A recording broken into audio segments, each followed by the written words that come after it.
नमस्कार. आकाशवाणी औरंगाबाद केंद्राच्या सायंकालीन बातमीपत्रात मी वैभवी जोशी आपलं स्वागत करते. जीएसटीच्या अंमलबजावणीनंतर आतापर्यंत त्यात कोणताही अडथळा आला नसल्याचं महसूल सचिव हसमुख अढिया यांनी म्हटलं आहे. जीएसटी लागू झाल्यानंतर वस्तूची किंमत आणि पुरवठा परिस्थितीवर लक्ष ठेवून असल्याचं ते म्हणाले. दरम्यान जीएसटीच्या अंमलबजावणीनंतर होणाऱ्या परिणामांची माहिती घेण्यासाठी केंद्र सरकारनं काही अधिकाऱ्यांची नेमणूक केली आहे. हे अधिकारी देशातल्या प्रत्येक जिल्ह्यात जीएसटी अंमलबजावणीनंतर झालेल्या परिणामांचा आढावा घेणार आहेत. दरम्यान जीएसटीच्या नावाखाली छापील किमतीपेक्षा अधिक दर आकारून फसवणूक करण्याचा प्रकार होत असल्याचं आढळून आल्यास ग्राहकांनी वैधमापन विभागाकडे तक्रार करावी, असं आवाहन राज्याचे अन्न आणि नागरी पुरवठा ग्राहक संरक्षण मंत्री गिरीश बापट यांनी केलं आहे. विमुद्रीकरणानंतर बाद झालेल्या नोटा काही अपरिहार्य कारणांमुळे बदलता आल्या नसल्यास त्याकरता विशेष खिडकी सुरू करण्याच्या पर्यायाचा विचार करावा, असे निर्देश सर्वोच्च न्यायालयानं केंद्र सरकारला दिले आहेत. बाद झालेल्या नोटा बदलून घेण्यासाठी आणखी अवधी मिळावा, अशी मागणी करणाऱ्या याचिकांच्या सुनावणीदरम्यान न्यायालयानं हे निर्देश दिले. केंद्र सरकारनं आणि भारतीय रिझर्व्ह बँकेनं या प्रकरणी 2 आठवड्यांच्या आत उत्तर द्यावं, असा आदेश न्यायालयाकडून देण्यात आला आहे. ज्या व्यक्तींना खरोखरच काही कारणांमुळे नोटा जमा करता आल्या नाहीत, त्यांचा विचार केला जाईल, असं केंद्र सरकारनं सर्वोच्च न्यायालयाला सांगितलं. उपराष्ट्रपती पदासाठीच्या निवडणुकीसाठीची अधिसूचना आज निवडणूक आयोगानं जारी केली.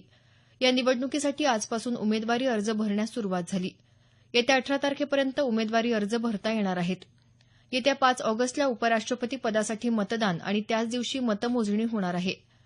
उपराष्ट्रपती मोहम्मद हमीद अन्सारी यांचा कार्यकाळ 10 ऑगस्टला संपत आहे. आचलकुमार ज्योती यांची नवे मुख्य निवडणूक आयुक्त म्हणून निवड झाली आहे. 6 जुलैपासून ते कार्यभार स्वीकारणार आहेत.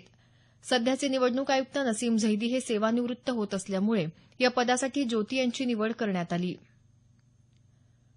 सरकारनं डेंग्यू आजारापासून बचावासाठी सर्व उपाययोजना केल्याचं केंद्रीय आरोग्य मंत्री जे.पी. नड्डा यांनी म्हटलं आहे.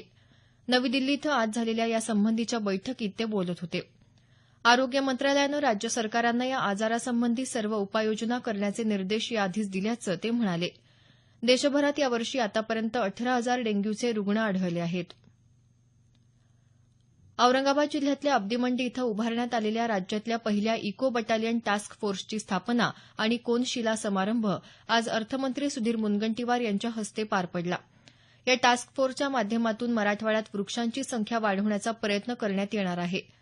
4 कोटी वृक्ष लागवड मोहीम ही आता लोकचळवळ बनली असून याद्वारे मराठवाडा हिरवागार होईल, अशी अपेक्षा मुनगंटीवार यांनी यावेळी व्यक्त केली. या ठिकाणी त्यांच्या हस्ते वृक्षारोपणही करण्यात आलं. पाणी आणि हवेची गरज पूर्ण करण्यासाठी वृक्ष लागवडीची गरज असल्याचं विधानसभाध्यक्ष हरिभाऊ बागडे यावेळी म्हणाले. कौशल्य विकासातून जास्तीत जास्त विद्यार्थ्यांना विविध क्षेत्रातून स्वयंरोजगार मिळवण्यासाठी सरकार प्रयत्न करत असल्याचं शिक्षण मंत्री विनोद तावडे यांनी म्हटलं आहे. कौशल्य विकासाचा प्रचार आणि प्रसार महाराष्ट्रासह संपूर्ण देशभरात व्हावा, या उद्देशानं लेंड अ हँड या स्वयंसेवी संस्थेनं पुणे ते लडाख अशी कौशल्य यात्रा सुरू केली आहे. ही यात्रा आज मुंबईत आली असता तावडे यांनी मंत्रालयात यात्रेचं स्वागत केलं. पुणे महापालिकेच्या 10 शाळांमध्ये कौशल्य विकासाचा अभ्यासक्रम सुरू केला असून याच धर्तीवर हा उपक्रम विविध शहरातल्या 200 शाळांमध्ये सुरू करण्याचा प्रयत्न असल्याचं ते म्हणाले. संत साहित्यासाठी तसंच मानवतावादी कार्यासाठी राज्य सरकारकडून दिला जाणारा यंदाचा ज्ञानोबा तुकाराम पुरस्कार निवृत्ती महाराज वक्ते यांना जाहीर झाला आहे. आषाढी एकादशीच्या निमित्तानं सांस्कृतिक कार्यमंत्री विनोद तावडे यांनी आज मुंबईत या पुरस्काराची घोषणा केली. 5 लाख रुपये रोख, मानपत्र आणि मानचिन्ह असं या पुरस्काराचं स्वरूप आहे.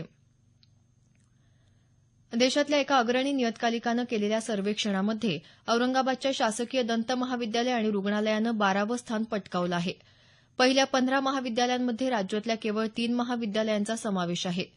या नियतकालिकेतर्फे दरवर्षी देशातल्या सर्वोत्कृष्ट महाविद्यालयांची यादी जाहीर होते. याबरोबरच हे बातमीपत्र संपलं. आमचं यानंतरचं बातमीपत्र उद्या सकाळी 6:50 वाजून